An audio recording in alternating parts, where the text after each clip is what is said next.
moving on to the second session for the day, Economic Security. The session will be chaired by Ms. Kiran Verma, Head, Department of Economics, MOP Vaishnav College for Women, Chennai. In her teaching career spanning 29 years, Kiran Verma specializes in microeconomics, macroeconomics, socio-economic policy, international economics, Indian economy, and managerial economics. As founder head, Department of Economics, she has established strong institutional linkages in a short span of time. On invitation of TNSCHE, she has served as a resource person in remodeling the UG syllabus of economics of state universities in Tamil Nadu. We have two eminent and experienced speakers lined up for this session, namely Dr. A. Kalaiarasan, Assistant Professor, Madras Institute of Development Studies, and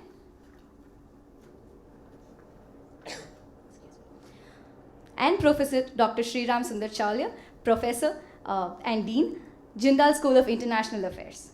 Now, I would request all the speakers to occupy the dais, please. I would love to invite the chair for the second session, Ms. Kiran Verma, to deliver the chair's remarks and introduce the distinguished speakers.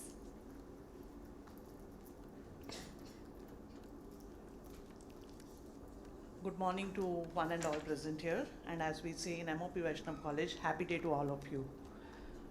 I stand before you all with a lot of gratitude, and I'm feeling myself very, very, fortunate and feeling very humble amidst all the dignitaries. And I thank C3S for giving me this opportunity to chair this session. And I'm sure that in this capacity, I will be able to do some justice and to the session and, try to, address, many, the issues what are emerging from the discussions of Global South or, economic insecurities what the world is facing from various angles. So I take this opportunity to introduce the speakers for this session. Dr. A. Kalaiarasan, presently he is Assistant Professor, Madras Institute of Development Studies, and also a visiting research fellow at King's College, London.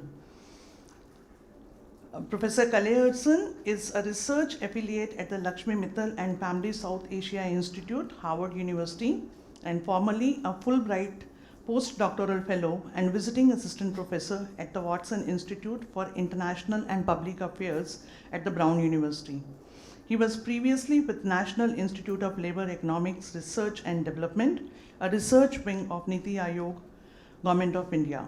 His academic interest lies in industrialization, inequality, and political economy in the Global South. And not very long in the past, recently past, we had an opportunity to host Dr. Kalaiarasan for a summit at our college on the similar kind of a topic, geopolitical, where the audience was very different. It was basically student summit, and we had an opportunity to very closely interact with Professor Kalaiarasan and gain a lot from his insight on the topics of Global South and the geopolitical issues emerging out of that. I would like to also introduce the second speaker for the session, Dr. Sriram Chawla, Professor and Dean, Jindal School of International Affairs, OP Jindal Global University. Dr. Sriram Chawla is he is a leading opinion columnist for Indian newspapers in Hindi and English on world affairs and a commentator on international current issues on radio and television. He anchors the Indian Diplomacy TV show on India's national broadcaster Doordarshan. He is a contributing editor for People Who Influence the World and has authored International Organizations and Civilian Protection, Power Ideas, and Humanitarian Aid in Conflict Zones, Politics of Global Economic Crisis, Regulation, Responsibility, and Radicalism, Modi Doctrine, the Foreign Policy of India's Prime Minister, and Trumped Emerging Powers in a Post-American World. And his latest book is Crunch Time, Narendra Modi's National Security Crisis. He tweets on global economic and political developments. On the Twitter handle at Sriram Cholia. So we are looking forward to your expertise. When I was just going through your LinkedIn profile, very impressive profile, being an historian and then being, from historian, being an historian, developing your expertise on international issues and international studies. It's a long way you have come through, and we are very fortunate to host you here in Chennai for this one-day international conference hosted by C3S. So before I hand over the mic to the speakers, we'd just like to share some thoughts on the topic of this session, that is economic security, supply chain diversification, and role of multilateralism. So can we have the presentation? We look at the present day world, present day global order of the world. We are into a world which is interconnected, not only interconnected but interdependent. Instead of calling it as dependency, let me call it as an interdependencies across the nations of the globe. So we are not living in an era that I can survive on my own. I am dependent upon many other nations, and similarly many other nations are looking forward to us as a country too.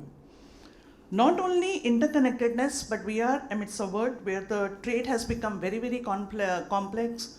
Financial flows across the world are getting complex day by day. There are many issues the world is marred as far as economic securities are concerned.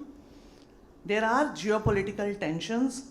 And finally, latest in the realm of all these things, the world has also started drifting apart from globalization, which was the talk maybe in the past 2 decades. So we are now have started talking about a new concept called deglobalization. Now, when we talk about interconnectedness and dependency, I call them actually twins of globalization. We were never interdependent, we were dependent, but the interconnectedness and interdependency was not the word. But when globalization started emerging in 1980s, especially in full-fledged, though the process started in 1950s itself, but world started using this word very often, and we were all not spared by this, and we were forced into this kind of a system. It is like, we became interdependent, and this interconnectedness becomes the talk of the town kind of a word. So I always use these words, twins of globalization for interdependence net and interconnectedness. Now, what has happened due to this kind of environment has helped the global GDP to rise in many folds. So, and not only the global GDP, it has also helped many countries to move up the ladder. So we in India itself, we have seen that, from the Hindu rate of growth, we have started, growing per annum from 6 to 7%, which was not possible when we were never, thought of, globalization, or when we were having, very, very restricted trade policies and so on. New global markets have been created, but at the same time, this kind of environment has also resulted in many kind of insecurities and inequalities. So instead of bridging the gap between, as the many speakers in the previous session also spoken about global north and global south. So instead of bridging the gap between the global north and the global south, somewhere or the other, the gap between the north and south have increased. Or within the south, the countries, those who are able to reap the benefits of such kind of an environment, have emerged victorious. Those who are not, they have been left behind. In this scenario, what has happened, the added part has been added with the recent past events, to name a few, like COVID pandemic, or if you very recently, in the previous session also it was talked about Russia-Ukraine war, or the current, conflict between Israel and Hamas, or if we talk about US-China trade war, or climate change was being talked about. So a lot of natural calamities, all these things have resulted into many kind of economic insecurities, and have further widened the inequalities. Now, in the aftermath of all these happenings, what the world is experiencing is the very severe disruptions in the global supplies due to considerable concentrations. So our global supplies are actually concentrated basically in East Asian countries and very prominently from the China. China being the source dominating the global value chains to the tune of 60% has affected, especially during the COVID time, the whole world was affected, and it was so much that there was sharp decline in income, sharp decline in the growth rates of the countries across the globe. And the recent Russian-Ukraine war has led us to another kind of a crisis where countries, those who are dependent upon Russia or on Ukraine, as far as the supply of food grains were concerned, they are very much affected, and it took time for those countries to find alternatives that how are they going to meet their demands for food. Looking into all those things, how the countries have started thinking to respond to such kind of crisis. And the first thing what the countries have started to think about all these kinds of crises was a re-evaluation. So what we are doing as a country, what are our economic policies, what are our trade policies, what are our foreign policies, are they in the right place, are they correct, or they need to be tweaked. So now every country has gone into an introspection mode of re-evaluating their policies. And of course, when we talk about deglobalization, I don't personally think that deglobalization is an answer to all those things. We can't go back to the old era of 1960s and 70s, and we can say that I can live if I can protect my own economy, if I can not be linked with the other, I can grow as a nation. No, this is not a scenario. So how we need to understand deglobalization? So I will be looking forward to the speakers also. So I would like to call it as an era of deconstruction and reconstruction. So one way we are deconstructing the old policies, and the other way we are on the way to reconstruct the economic order of the global south. And in this scenario, what do we need? We need a huge chunk of investments. And the question arises here that who is there to fund us? If somebody is ready to fund us, what are the motives behind those funds? Definitely the motives are not economic. We are seeing from many operations, if China is funding, the motives are purely political. If US is funding, motive is purely political. Or if some other country comes, they are not free from their political motives. So how a country can safeguard its own policies, at the same time can also grow and make its contribution towards the world GDP. So with this, I invite Dr. Kalayarsan to share about how the changes can happen through the realm of industrial policies, and it can bring a change into the manufacturing era, followed by Dr. Sriram. So mic is over to Professor Kalayarsan.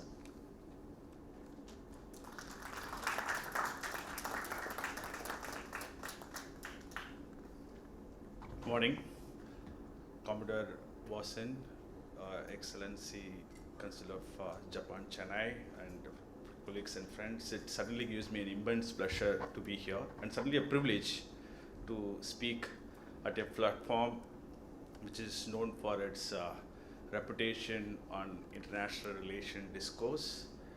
And I have to make a few disclaimer. One, I'm not an expert or a international relation person, so to say. My training is in economics. I work more of, in fact, India's sub-regional political economy. So therefore, today I'm going to look at this question of multilateralism or the change in industrial policy and the global south, etc., through the lens of economics, what it means there. So that's a question, because its international relation is discussed as in the previous presentation. You all witnessed in a different ways multiple, multifaceted aspects of it. But I'm going to discuss much of it through the prism of economics. In that, again, I'd love to, since a lot of students are there, in the interest of students, I'm going to make few clarificatory notes, as mentioned, one of the speakers also mentioned in the first presentation. Some of these categories are very porous and contested categories, like Global South. As rightly Dr. Sridharam Krishnan mentioned, what does that mean? Does it really mean any value today? But it has acquired certain meaning in historical processes. We call it as a power relation between the set of countries, between the global developing or the north or south or the geographical or territory. but it has acquired certain meanings and it has certain bounded experience, the shared experience, if you like to call. So that's something we need to keep it in mind. But I also believe the domestic level of what we call as an economic aspect of this domestic or the national states does influence the international relations. So in that context, I think we need to, I have to make some of this concept will be useful because they all may become very porous today. So now broad questions, like I'm not going to give a structured presentation, I'm going to pose some questions and answer those questions through the presentation.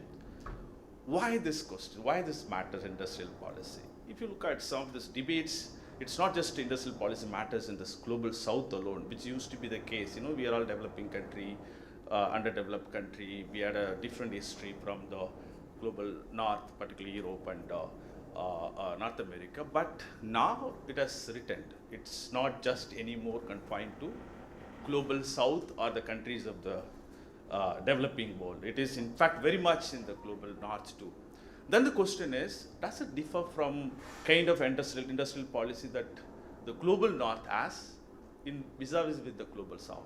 Or take country like India. Then again question, where do you place China in that global south? Does it fall under, given it developed status, or it's I mean, if I'm allowed to say expansionist interest, someone used that word, I'm borrowing that word, would fall under the global south is something contested, but I still take that in face value. Now there's also an international level within the economic discipline, or even take the economic order, there is a consensus that globalization is, if I may call as a debt. It's not debt, but it's definitely a retreat, certainly. If you look at last 30, 40 years experience, I think the terminal end came perhaps with the COVID, and you see the series of countries getting back to closing the border in terms of range of ways. And some way this action, then again Ukraine war, range of factors, it all followed.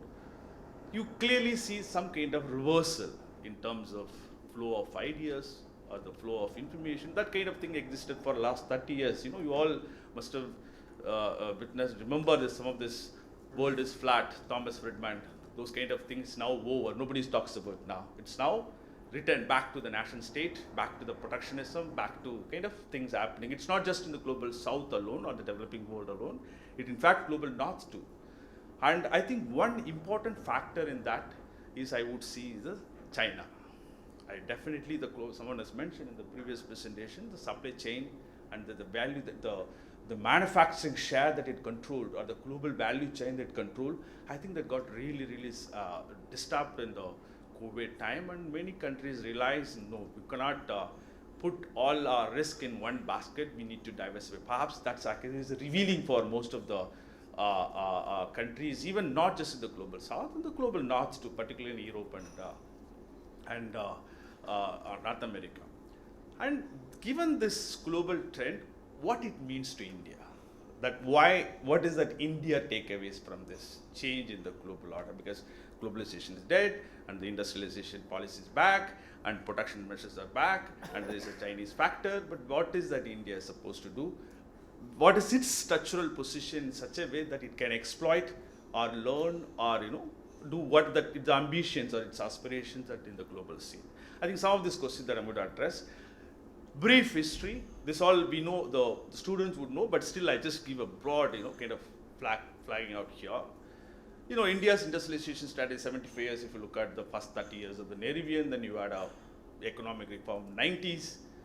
And now clearly, if you see from the COVID or before, in fact, I would say it's began much before that, there's a kind of retreat. Retreat in the sense, we no longer, we call restrictive or a kind of protection measure is back somewhere here. It is. I think that became more clear with the Atmanirbhar Bharat or the PLI and other industrial policy. Very clear now. We are no longer go on the time mode of. So this is not just in the case of India, and also if you look at the East Asian countries, which are successful cases. If you look at the global south, this is one basket of countries, one grouping of countries become successful. I mean, in terms of industrialization. Remember, I want to make very clear: industrialization need not the developed status need not mean industrialization. In the sense, for India, that case, India is not industrialized as one we think of. I'll show you in the next few slides as to where does India stand. So, but question is, some of these countries that I say here is the East Asian countries become industrialized in the sense their share of their share of manufacturing or industry really went up, and that is actually called as industrialization. They were actually having different strategies as compared to India and other countries, but Chinese experience is completely different from East Asia. We should not club together when you discuss the East Asian experience with the China. China experience is completely different, but nonetheless, I must say Chinese also did almost, that's the main reason, in fact, almost 40% of the global GDP, global export of manufacturing and the value chain, the 60%, the other percent, I'm not sure the numbers, but broadly substantial numbers, they actually did. But I just one statistics actually would summarize the position of China, why China is important in changing in this global order, changing in the economic question, or most of the things, particularly through the economic prism. India, China's position in 1980 were almost similar per capita income. Today, China's per capita income 7 times, not 1 time, it's a 7 times. Despite the fact India actually experienced double of like 6%, 7% growth for last 30 years. Despite having high growth rate of India's, the Chinese actually experienced much faster. I think perhaps that actually is the single, I mean, that growth also came not from the, say, service sector like us, which are more concentrated in the IT. Their growth is more of the manufacturing, which is really producing goods, hard goods, which is almost supplying the goods to the world.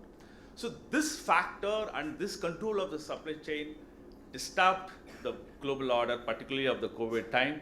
And there are other factors, Ukraine war and other factors, that actually pushed most of the countries going back to the industrial policy, going back to the nation state as a matter of importance, the self-reliance. Every country would find the way we say describe the Atmanirbhar Bharat, and every country has its own way of saying self-reliance. In the sense, partly it's a pushback or this outcome of the Chinese control, and that revelation came through the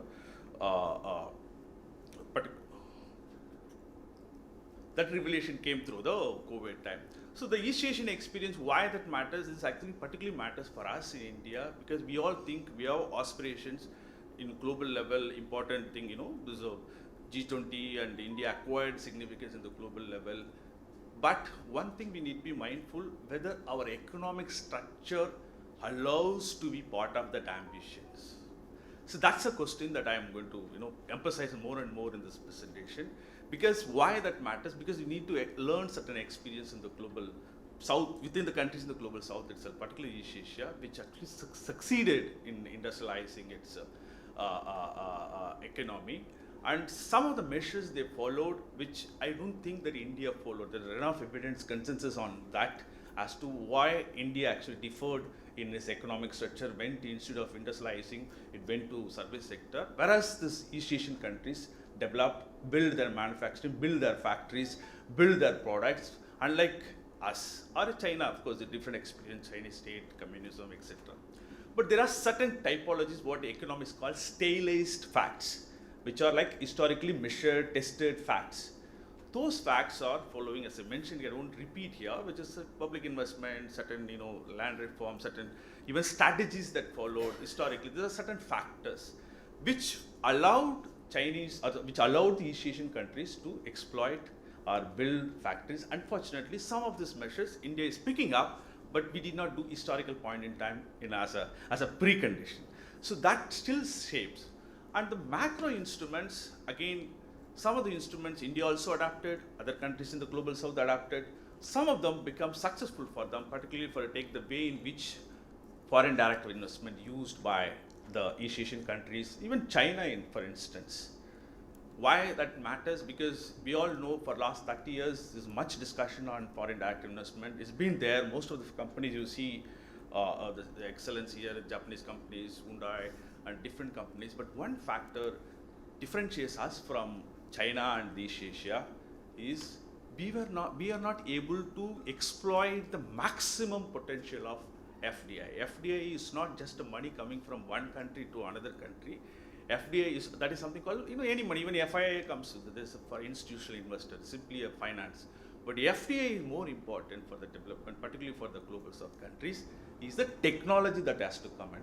The moment when the company starts from, say, in America or some other land, say Europe or America, if it starts establishing here, it's supposed to provide technology transfer. It has to connect with the local industries and build factories, build know-how skills, kind of what you call diffusion of technology. So that actually somehow as much, one would in a comparative sense in the global south, is not. These are all some of the factors which facilitated those countries to develop or those countries to industrialize. India stands in that in a relatively different position. Now this became more clear in the high globalization. We all went with the FDI range of factors, and we reformed the liberalization took place within internal regulatory structure or deregulator, labor, capital, land, all of them were actually some way opened up.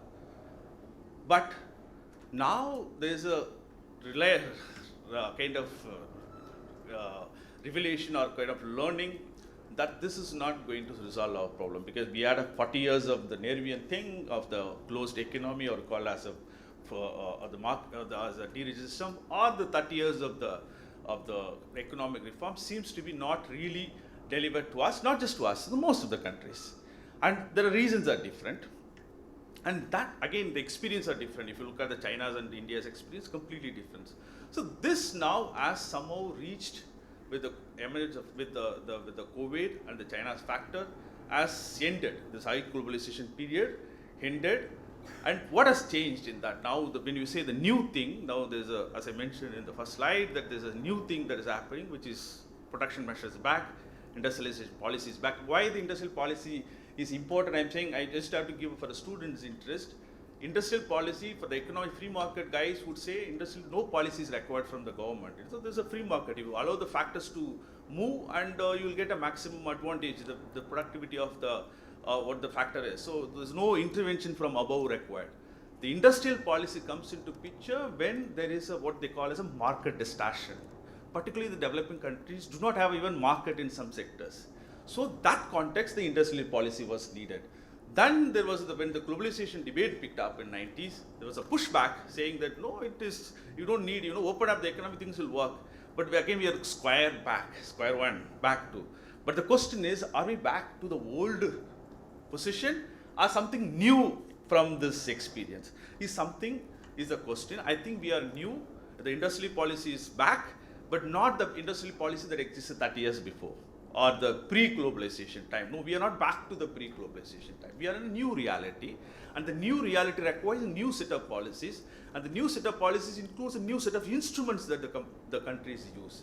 So what are those instruments? What are those policies? These are all some of the policies. This is not just an exhaustive list. This is a list from, say, Global North. Even America was the first in that way of bringing the Inflation Reduction Act, which is partly of the subsidizing, partly of the supporting the local industries.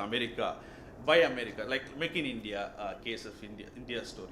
Something similar was happening even in the Europe. Okay, give me 5 more minutes. Yeah, because the middle of the presentation, 5 more minutes. I just want to calculate here. So this is happening in the global north too. It's like not just in the global south. You can see in the Europe it is called as a Net Zero Industry Act. In India it is a PLI. And if you look at the industrial policy, number of industrial policy, this is for 10 years time. You see so many instruments. They may not call all of them, they may not call as industrial policy. For example, we did not call Make in India or the Skill India all as an industrial. Industrial policy means there's certain comprehensive understanding of it.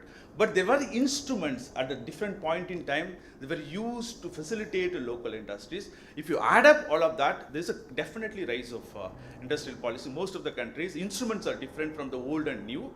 And we can go in detail, and there's also the instruments are clearly different across different levels of the countries. In the sense, developed countries' instruments are different. Europe and the North American instruments are different, bringing in industrial policy. So these are all broad question. Now, where does India stands in? India's position, one of the things that India needs to worry in this is particularly with the China, is it's a deindustrialization. Despite all its effort, it has not been able to industrialize itself. And with particularly of the China, its GDP, the saving to GDP or the investment ratios coming down, that is something the economics are concerned. Why that matters?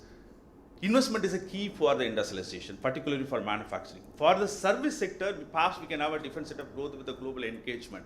Since if you are going to think of a decoupling or kind of self-reliance, then you have to produce goods for your own consumption. So that matters. Why that matters? If you look at the trade deficit with the China, it's in fact, despite all its our confrontation, it's been growing up. So why that is growing up? Because some of the goods that we should have produced in our own, we did not produce, and still we started, importing. Unless we alter this reality, and India's ambitions in the global south, very important in terms of per capita income or the IT sector driven. But we need to be mindful of the domestic industrialization, particularly for our own consumption. This is very clearly explained if you look at the trade deficit, and this matters, particularly for India. So now, broadly, if you think of the globalization, does not exist the way it used to be 30 years. Things have changed in many ways, and in fact, more regional factors, strategic. That as the others mentioned, Asia, ASEAN, and different groupings based on their own strategic interest. But that interest has to tie with your domestic policy, particularly for the industrialization. That is very clear. And the industrial policy production measures are back, but that again has to align with your own. But what the key point that I'm emphasizing here is, we need to know our structural condition through which you exploit the opportunity that open up in the new global order, whether it is in the globalization or in the post-globalization. That I think we need to be mindful. And India's case vastly differs, given its trend in the declining in the investment and saving, deindustrialization, and the FDI also does not come anymore in the green investment. It is trying to come already the market available for other reasons. No, we need to have investment for the building new factories, new companies in a fresh area. So that's some of the schemes, but I think production in the PLI schemes seems to be working, particularly in the strategic sector, in semiconductor sectors. So now the summary is the globalization is, if I may call, it's not dead, but definitely there's a pushback, and the national state is back, policies are back, and I think the Atmanirbhar Bharat and the production linked incentives are in that direction. Point here is you have to be mindful of the other structural factors that I was mentioning. Thank you. I stop here.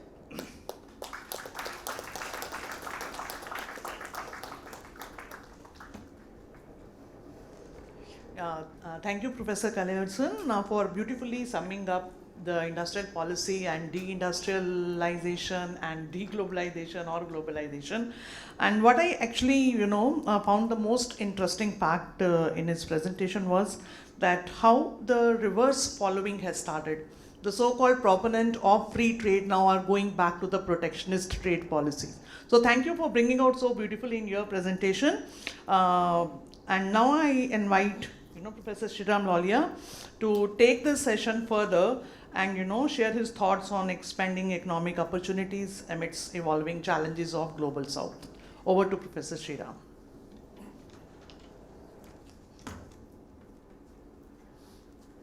Thank you, Chair. Namaste. Vanakkam. It's good to be in Chennai, and congratulations to Commodore Vasan and C3S for taking the discourse so deep in this part of the country. Being in the National Capital Region, we tend to think that that's all where the most meaningful debate and discussion is happening on India's role in the world and what are global developments are happening. But I'm so impressed with C3S and the effort here and also the participation of young people and their interest in international issues is very heartening. That, of course, was the main, I think the intangible benefit of the G20 presidency was that to raise the consciousness and awareness and curiosity about the world and about global problems in our country. So I think we've become more internationalized as a result of this extraordinary G20 presidency.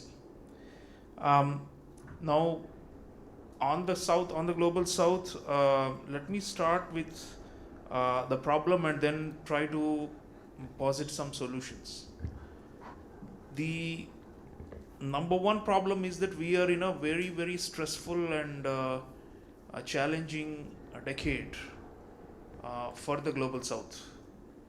Although there is a lot of aspiration and hope and optimism in our country, for example, there's a lot of optimism and hope that we are rising.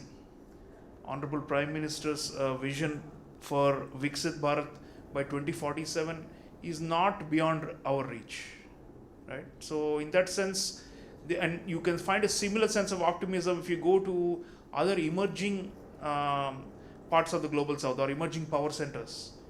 For example, if you go to Indonesia, they're similarly, a very large country, more than 200 million people, big player in Asia, and largest Muslim country in the world, a democracy, and they have a similar set of feelings about rising. Next door, Bangladesh, we have another major country. There is a sense of a rise, and that it's going to the next level. So you have this what you call a power south or a creamy layer within the global south, which believes that its time has come and that it's actually on the upswing. But then you have what you call what the World Bank and IMF and all of them call the LDCs or the LICs, least developed countries or the low income countries. And there the real problem lies there because there is no bounce, there is no optimism. And as a result of this double whammy or triple whammy since the pandemic and the ongoing wars, you find that actually they are there's a backsliding in terms of their ability to achieve the sustainable development goals or simply to rise. So, and that is the bulk of the global south, right? It's not the creamy layer. I mean, if you maybe in numbers, if you add up Indonesia and India and a few other large, Nigeria, another giant in Africa, more than 200 million people, then it may feel like they're all doing well. But you look at the smaller and weaker countries, and that's where I think we need to focus when we talk about economic situation and what can be done about it. So the UN is saying that these countries, the LDCs, LICs, are mired in the most severe financial and economic crisis since the Great Depression of the 1920s. And this is a reality. You have financial crises in dozens of these countries. And I invite you all, especially students, to look up this new index that the UN has built called Multidimensional Vulnerability Index, MVI. They are calculating the fragility of countries vis-a-vis a range of indicators. And you find a large number of the LDCs and LICs fall into this category and are getting worse. So you have I'll give you an example. So Yemen, which is one of the poorest countries in West Asia or the Middle East, is number one in the multidimensional vulnerability index, and Maldives, right next door to us, our South Asian neighbor, is number two in that list. Pakistan is also teetering and is in a bad shape. And I don't have to take specific examples. You saw what happened in Sri Lanka with the complete collapse and now the efforts to rebuild. So there is the pressure on GDP growth, on lives and livelihoods, and on public finances. On all these counts, a lot of countries are not just struggling but on the brink of collapse. And what this does is also can cause social unrest and political upheaval.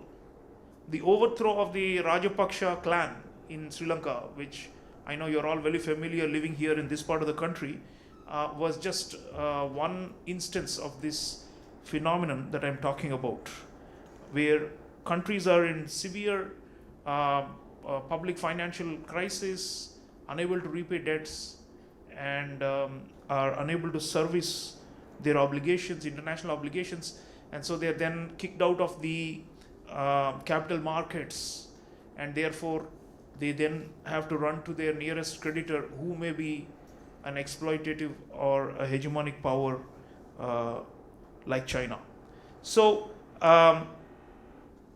what are the solutions to this problem, and what can the emerging power centers within the global south do about their sisters and brothers who are really down and out in the less fortunate parts of the global south. That's my focus, and of course I also want to bring in the global north, especially our closest strategic partner Japan. So let me start by talking about intra-south solidarity and practical cooperation. Nowadays, there is this notion that trade and supply chains and connections should be based on trust, not simply on whoever is got the comparative advantage. In other words, there are non-economic considerations when it comes to how you should be structuring your needs and partnering with countries. And here, intra-regional trade, meaning, I hope some of you have heard of these new terms like nearshoring and offshoring. And friendshoring. Offshoring is the classic, idea of outsourcing manufacturing by rich industrialized countries to developing countries. But now, they increasingly, due to the fragility of the supply chains and the vulnerabilities that we're talking about, there is the notion that countries are better off doing what we call nearshoring or friendshoring, meaning you actually take capital and other forms of assistance from countries that are closer to you, and you connect with them through dense webs of transportation, so that you are able to better realize the regional value chains. And here, I want to give a couple of examples of regional value chains which are underway. Japan is supporting the Bay of Bengal industrial value chain. You may have heard about this. When Prime Minister Kishida was here earlier this year, he was talking about how creating this Bay of Bengal industrial value chain is one of their main objectives in the Indo-Pacific, one of the main pillars of the Japanese vision for free and open Indo-Pacific. So here, the idea is India, the northeast of India, eastern India, the eastern coast of India, including this part, and Bangladesh, Myanmar, and further into the rest of Southeast Asia and beyond, should all be interlinked through these supply chains in such a way that we are sourcing components from countries which we can trust, and we have networks of connectivity, and we are able to develop this inter-regional trade, because the global trade trends are going in a different direction. Call it deglobalization, or simply the division of the world into smaller blocks, especially because of the China-US confrontation. So now we are in this era where we need to do more inter-regional trade and South-South solidarity based on this. So in our case, because of our geography, and we define the Indo-Pacific quite broadly, it's not just the Western Pacific and the eastern side of the Indian Ocean, but also all the way up to the coast of Africa and West Asia. So the IOR, the Indian Ocean region, is now subsumed under the Indo-Pacific. And in that context, we are looking to build these kind of regional value chains together with trusted partners from the global north, especially Japan, but also our other Quad partner countries, because for us, it's an investment in balancing this region and also in supporting the LDCs and the LICs which are struggling in our region from debt and infrastructural deficits. There is a big role to be played in triangular cooperation that we're doing with Japan, for example, for physical and digital connectivity. This is one area that's increasingly emerging as the number one need for the LDCs and the LICs. Look at the clusters, the Pacific Island nations, you have the ASEAN countries, you have South Asian countries, you have countries of Africa and West Asia. All of them, the ones that are less endowed, are looking for external assistance for physical and digital connectivity and digital infrastructure, what we call DPI, digital public infrastructure. So this is an area, I think, where we need to cooperate and collaborate creatively. Our IT minister Ashwini Vaishnaw was saying that at the G20 um, engagements on the technology and science vertical, a lot of them, our counterparts actually were asking about our 5G and 6G development. And this is an area where we have a lead and we have the capabilities, and a lot of countries actually want to adopt. So the UPI and all those which we currently talk about as unique things that India has done, which are being adopted in dozens of countries, is only the tip of the iceberg. There is the whole e-governance and digital goods, digital services, in which India has an advantage, and we need to pair up with financially capable countries like Japan and other Quad countries to be able to deliver this, especially in areas like 5G, undersea cables, and what we call the blue economy and the blue economy development. These are areas I think where we can do a lot of work together, and we can actually show our leadership in the global south. And this will also relieve a lot of the LDCs and the LICs of the lack of alternatives or options to China. And this is something that's work in the progress. Sometimes people say, well, how much money has Quad put on the table? How much money has India put on the table?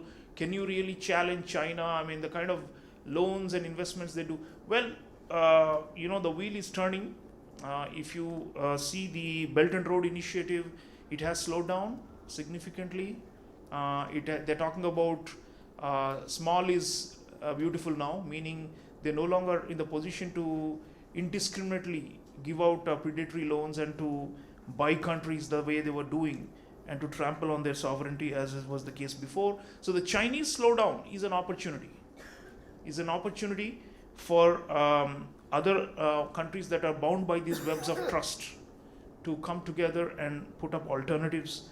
And I want to mention a few initiatives. Japan has the Partnership for Quality Infrastructure.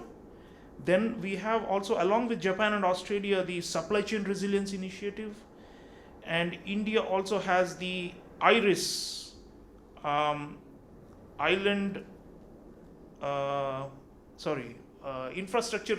Resilient Infrastructure for Island States. So there are a number of such initiatives that are going to matter more, and we need to actually invest in these things. These are not going to resolve the core macroeconomic flaws and weaknesses of a lot of developing countries of the global south. But what they do is they at least create a conducive external environment where they are not in a position where 30, 40 or 50% of GDP is owed to one country, in the form of debt. This is the reality. You look at a Zambia, or you look at a Sri Lanka, or you look at Maldives, and you know what I'm talking about. So we need balance, and we need to. Let me also talk about the need for investing in people. This is again Japan's key phrase. Prime Minister Abe used to also talk about it, and Kishida has also been mentioning this. We need to invest in people in the global south. What he means by that is, the human resource capacity building, skill development. These are areas where the Chinese do not have the capabilities. These are areas the Chinese, Jakai Kikwete, one of the Tanzanian leaders, used to say that, look at all the hospitals in my country and they've all been built by the Chinese. Look at all the nurses and the doctors, they've all been trained by the Indians. That's the difference. That's the difference. We invest a lot more in people and skills, and we have certain unique capacities that the Chinese don't have. So I think that is where we need to go, invest in people in these regions. And occasionally we have even had to do large-scale bailouts of countries that are strategically important for us. The last was, I think, 4.2 billion or something like that for Sri Lanka. But more important than the loans and the investments are capacity building, and we've been doing that jointly with many countries and also bilaterally. India has a huge a program for under iTech and other umbrellas. So these are the things that we need to now scale up, especially with this digital public infrastructure that I spoke about. And this is where I think we will be able to make a difference to the problem of highly indebted, poor and vulnerable countries of the Global South. Voice of the Global South, many of the proposals, if you see, and the ideas that have come out of these two summits we have hosted are around these lines, about what India can do and why it should do it, and how can we leverage our strengths to be friends of the Global South, and how can we bring in other partners. So I think this is now a critical need and something that we need to be working on relentlessly to be able to create balance and prosperity in our broader Indo-Pacific region and even more globally. And the vulnerability of these countries, of course, a lot of it depends on domestic politics in those countries, governance and historical baggage in those countries. A lot of them have ethnic divisions and these sorts of problems, so-called civil wars and all those things. But I think the external conditions can be more conducive, and they will help redress some of their internal balances. So there is a role for foreign policy. There is a role for what we call development assistance, or what other countries call foreign aid. And there is a role for this North-South-South. So I think apart from the intra-South solidarity, we need this a lot more going forward, because the division of the world means that there are a lot of opportunities for us to take the lead. Us meaning the so-called emerging power centers within the Global South, to take the lead. And I think last point, I just want to end by talking about where to situate China. There's always been a debate, be it in the climate negotiations that are going on, for example, in Dubai under COP28, or in trade negotiations, or generally in the UN system and at multilateral fora. The Chinese always claim that they are part of the developing world, they are part of the Global South, right? But if you have a per capita income of 13 to 14,000 US dollars, you are technically not a developing country. You're technically not, certainly not a low income country. And as a great power with enormous resources and with military footprint and claims on other developing countries, which are much weaker and smaller, I think we need to take China out of the whole Global South category. We need to reinvent the Global South in such a way that it really reflects the basics, which is, a certain threshold of per capita income to start with, and also state weakness and vulnerability as is measured by the UN indices. So I think that's where we need to conceptually move away from the idea that China is part of the Global South. The G77 plus China, usually in the UN system, they all get together and take common positions. That's fine on certain issues, but overall, if you have to plan a blueprint for the Global South for the future, China is actually vying for domination of the Global South. It's not part of the Global South. So once we are able to make that, clear-cut distinction, then we really have something to work on, as a collective. And of course, there are countries of the Global South that are in high debt to China and who have no say or voice in this, and who are really, really at their mercy because of the restructuring of their loans and all those things. But at least conceptually, if we are agreed on this, I think we can make a step forward in rescuing the Global South. Thank you so much. Thank you, Professor Jolia, for bringing out many opportunities out of the challenges what Global South is facing, or as a whole, the whole world is facing. To mention a few, what actually I feel that the most important, that countries like us have started finding the non-economic reasons to trade with each other. And we are not only looking for comparative advantages, but we are looking at either I can trust this trade partner or not. And not only this, but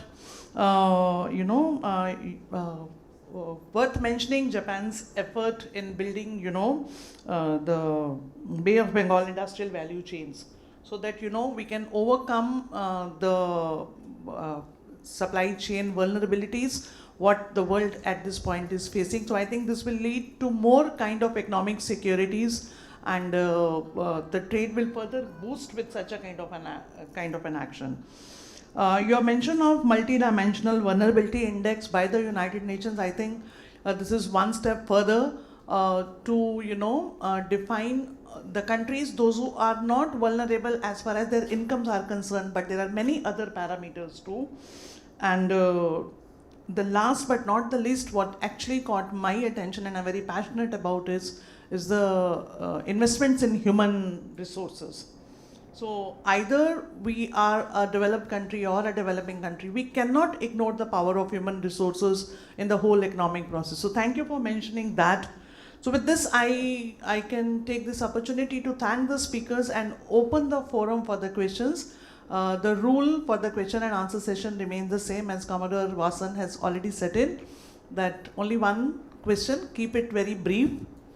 And we can take 3 to 4 questions. How would you like to take it, one by one, or we can ask the questions and then, yeah, so we can take 3 questions to start with.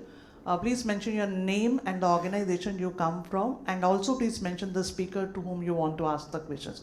So over to the audience. Good afternoon. Thank you for the excellent session. I'm Omar from Sri Lanka. The question, of course, is for both the panelists. We've also spoken about the differences both in China and India, or China vying for the leadership of the Global South.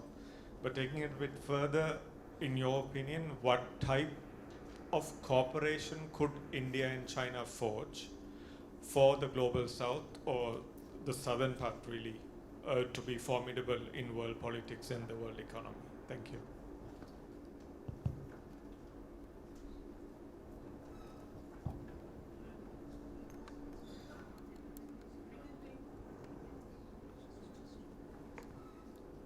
So if there is any other question, please you can raise. Yeah.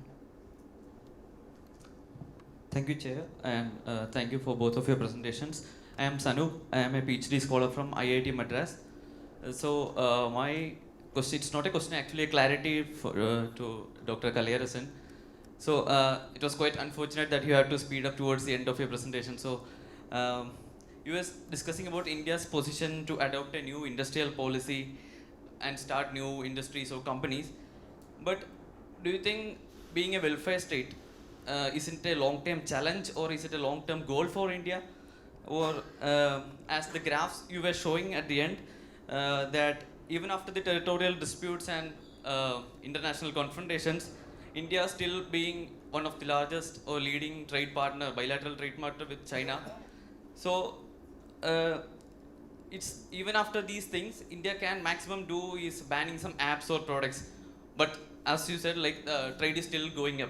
So what other credible alternatives India have if not China? And considering its aspirations for modernity and development, so do you think it's better to continue the current economic linkages with China? Or like you can see that India is not a direct partner or direct beneficiary of the BRI, but India is one of the leading borrower from the Asian Infrastructure Investment Bank. Most of the construction infrastructure, even the Chennai Metro Phase 2 is being a beneficiary of AIB. So do you think India should continue this thing, or yeah, that's my, thank you. Good morning. My name is Vimal from Shankar IAS Academy. So my question is to Dr. Sriram sir. First of all, thank you for that statement, investment on individual rather than infrastructure given by a Tanzania leader. My question is, as you said about how India should bring other partners with respect to Global South, but reality is instead of getting partners, India has been competing with many developed countries such as US and China, especially with respect to Global South, which we have never seen before in the past. And also we have other competitors also with respect to Global South, in Global South as well. For example, Brazil and South Africa, as we have seen in BRICS also. So what should be India's take on this, and also what are the challenges that India is facing right now, and how does the policy of multilateralism coexist and gonna work despite all these competitions in this Global South? Thank you.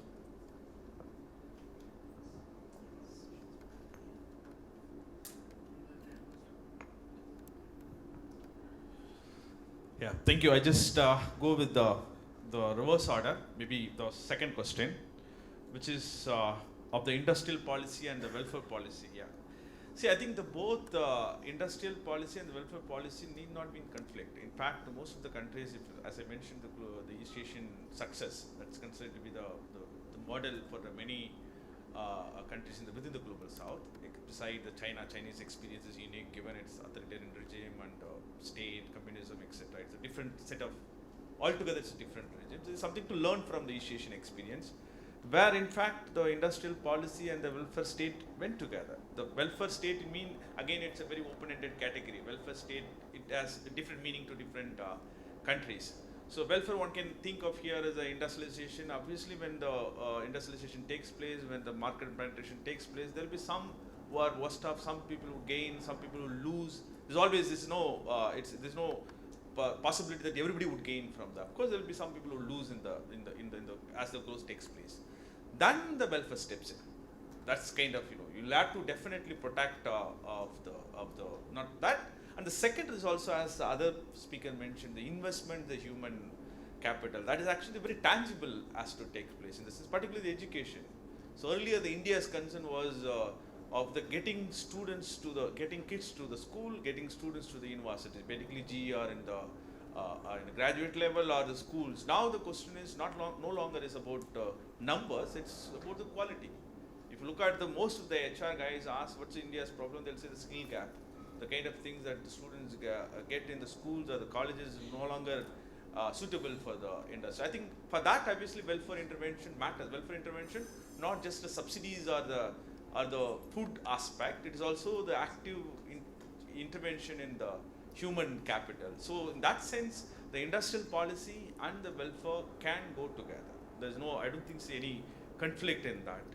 The second about the Chinese factor of cooperation, which is, I think, the big, maybe the experts would, perhaps the other speaker would tell in detail as to what that's given the international, given the architect of the global order, what is the possibility, what are the options available. But one thing I can say, with given India's position and given the Chinese position with respect to economy, there is a churning, there is a real opportunities in the sense that China has reached a certain level of maturity with respect to, say, wages and certain conditions. So definitely the companies are moving out, some of the companies, to the other countries in the global south. For instance, Vietnam and Bangladesh, some of the companies actually moved out from the Chinese. So whether India is in position to exploit those opportunities are the areas where the China vacated. Whether India is in a position, in that sense, is a question. That is something open question, but there is a possibility. And the first question of the given global order, whether China and India can come together with the other aspects, I think there are a range of ways, right? In the reason the war is happening, there are other aspects where India is not in confrontation with China. I think there's definitely a scope. And still, global south, whether it has a history, it has a different history, different territory, there's a power equation between powers within the global south, even the deciding country whether the China is a part of the global south, but putting a ceiling on per capita income. But I think there's a kind of shared history of the West versus the rest in a broad sense. So there, I guess there's something to scope, but still, I don't know. Those are the realm of expert. But I would still think of the non-confrontational area where the possibility of the cooperation. I think I stop here. Thank you. Okay, the question of whether India and China can jointly do something and cooperate for the global south. Look, I'll refer you to a book by a scholar called John Garver. This was like a long time ago, 20 years ago. It's called Protracted Contest. Even when we were at the same levels of economic development and roughly equal in material terms until 1980, as was pointed out, even then we were competing for influence in the global south. It's simply because we come from two different political cultures, no? They are two different models of statehood and sovereignty and authority and power. So I am very skeptical of the view that China and India can cooperate. I mean, we have only tried to manage our differences and mitigate our conflicts and reduce the frictions. But for the idea that we two can jointly, I mean, the biggest example of that was the RIC and the BRICS, We were part of these minilateral groupings in the 1990s and 2000s, where we all joined hands saying that we will jointly work towards a multipolar world order, right? We are part of BRICS. We are still part of BRICS. RIC ministerials also keep happening now and then. But we are less and less hopeful about these mechanisms yielding the kind of outcomes that we are looking for, both strategically in terms of our rise and also for the global south. So I think institutions are thick and they're sticky, as the word says, meaning once they are created, they keep on lingering. But we don't have the same enthusiasm for BRICS or RIC as we used to have 10 years ago. Especially since Xi Jinping has come in, the drive for domination and hegemony is so brazen and so open that we cannot imagine working with them, because they don't treat us as equals. In fact, the Chinese mindset is one where they are superior, they are the center of the world, and everybody else in Asia, smaller countries, should kowtow and bow before them. So I think for a country like India, which is projected to catch up with China, and one day surely we will even overtake China in all indices, it's not possible to accept this junior partner status. It goes against our notion of strategic autonomy and our own rise as a separate power center.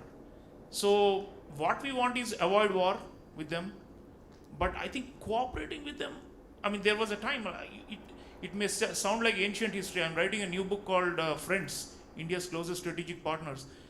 And I've tabulated all the countries with whom India has signed bilateral strategic partnership agreements. It's fascinating. In the year 2005, 18 years ago, India actually signed a strategic partnership with China. That was the time I'm talking about, when there was this optimism about BRICS and RIC and all that. But what has happened is, with the differential rates of growth and with the complete shift in the Chinese strategic posture, which is one of imposing their hegemony on everybody, we have moved away from those notions now, especially the developing world. So if China is willing to treat us as equals and give us an equal say on the table, and in votes and in shares and share capital and such things, we may be willing to. But their attitude, as I say, has changed significantly since 2012-13 especially. So I think the scope for these two countries to work together is less and less visible on the horizon. I only foresee more competition and conflict, unfortunately, with them. And only thing is, we should be able to manage it, because a war will be too costly for both sides. Thank you for elaborating the questions. Can we take more questions? Yeah. One more question, we can take more, if there is any.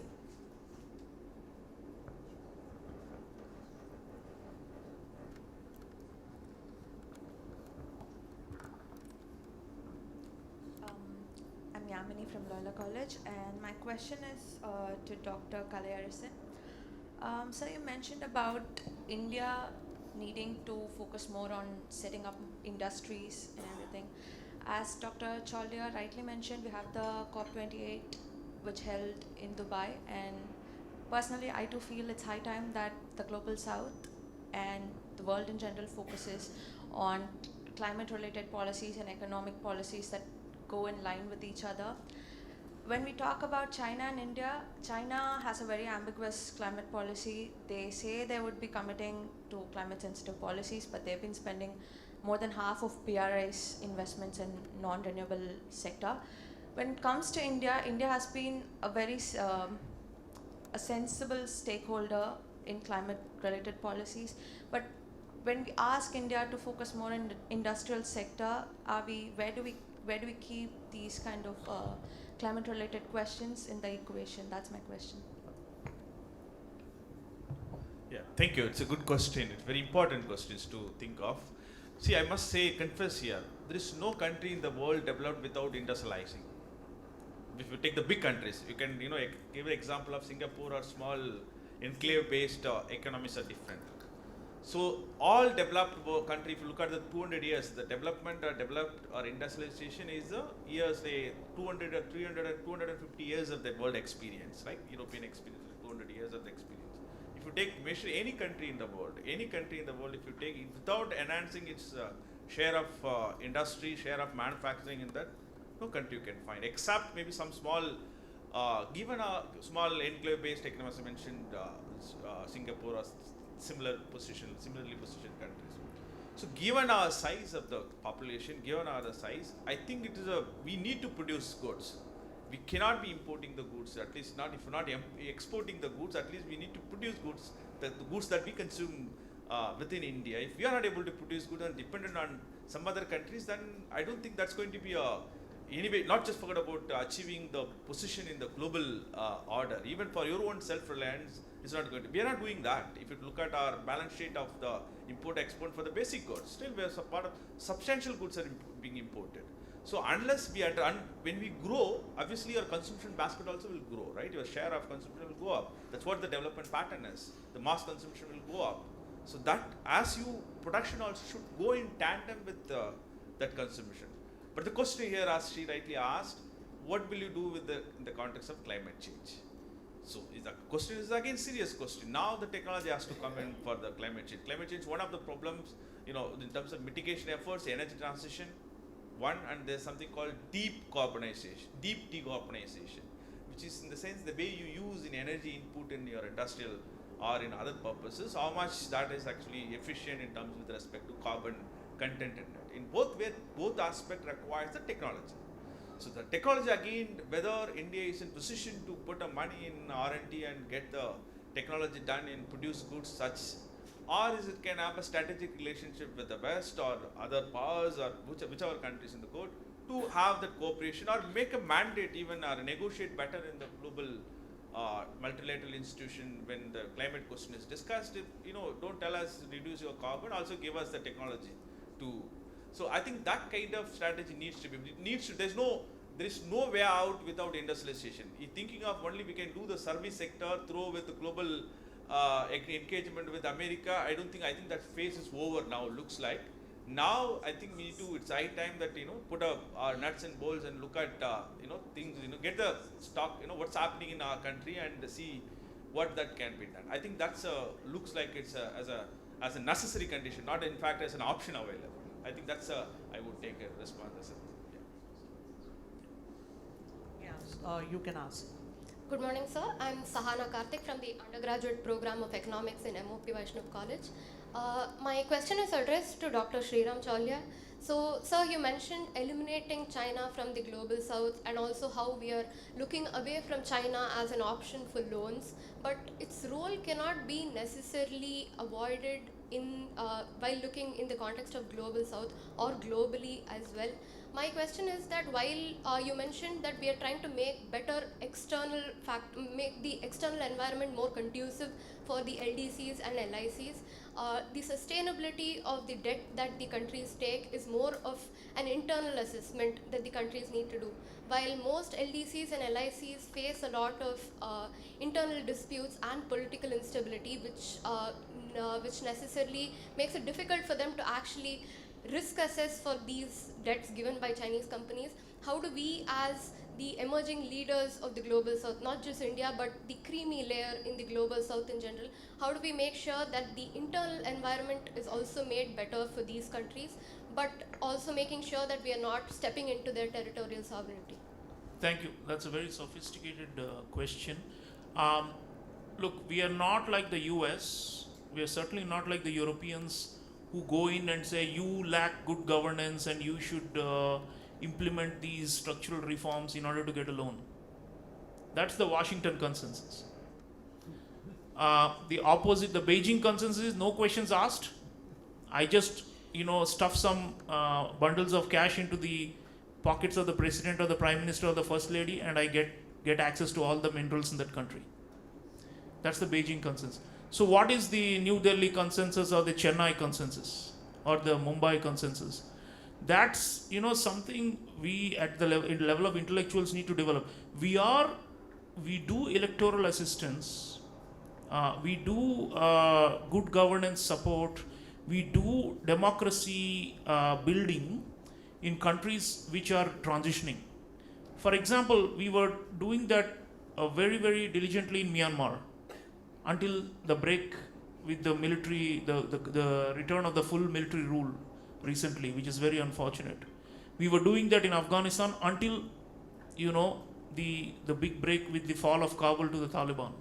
So there are a lot of fragile countries where we can build democratic resilience, and which will help local civil society and people to be able to hold their governments accountable, but in a way where we do not believe in the classic Western liberal idea of a individual citizen whose rights have to be achieved by limiting the state.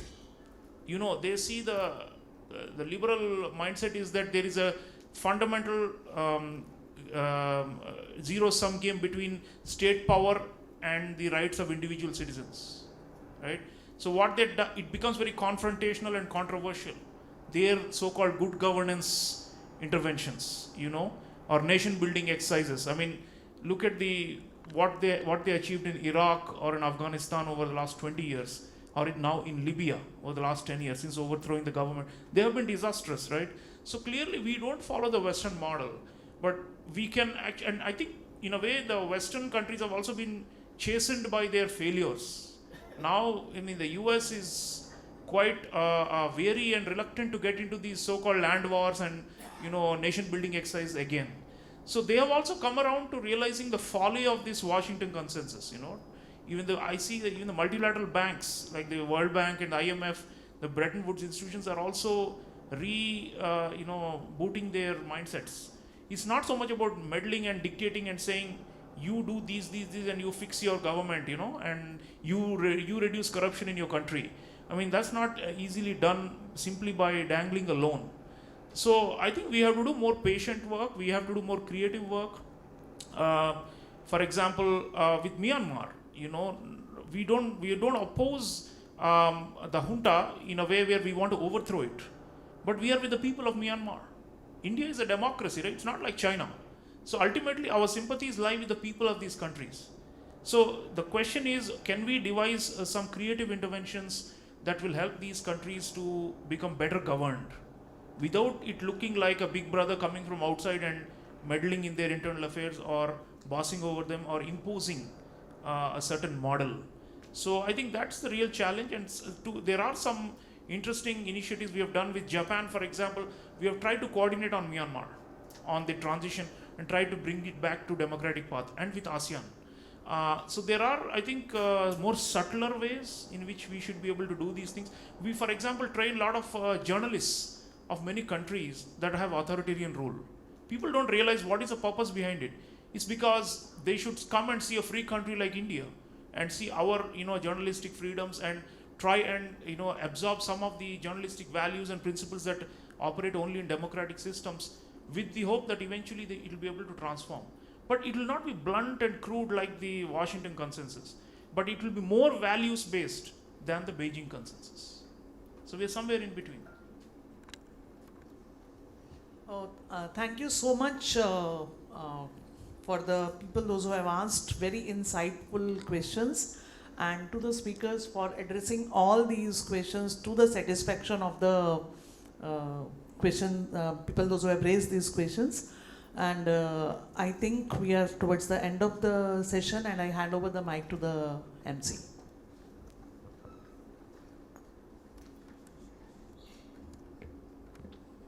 I would like to thank the chair and speakers. It was a very balanced discussion, sir and ma'am.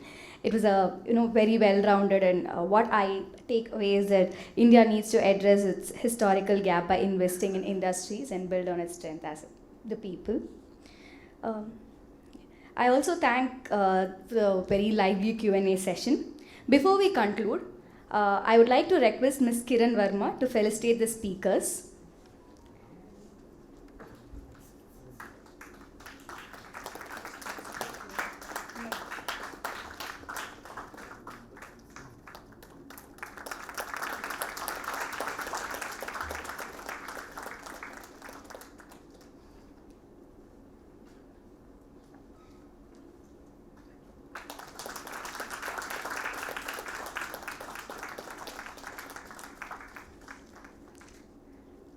I would like to request His Excellency Tagamasa Yuki Consul General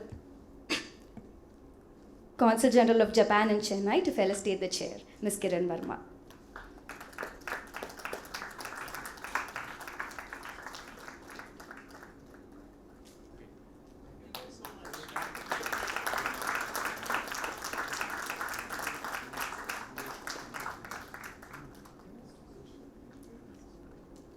Thank you, sir and ma'am. With that, ladies and gentlemen, we have come to the end of the second session of the conference. Now, I invite you all to join us for a good lunch. We will disperse for 15 minutes and we shall return by 1:20 p.m. Kindly settle down, please.